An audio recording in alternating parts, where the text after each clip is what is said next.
Eh, bueno, sobre todo para mí, como traductor, o sea,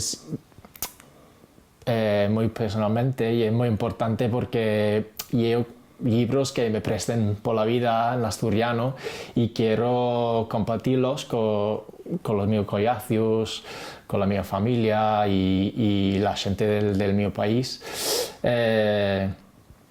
Y bueno, eso es para mí lo más importante.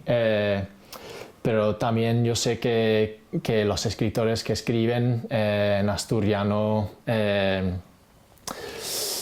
tienen unas dificultades, digamos, estructurales per grandes y si yo puedo ayudarlos a topar un público más amplio para su obra, que bien lo merece. Y es también una cosa muy, muy buena para mí.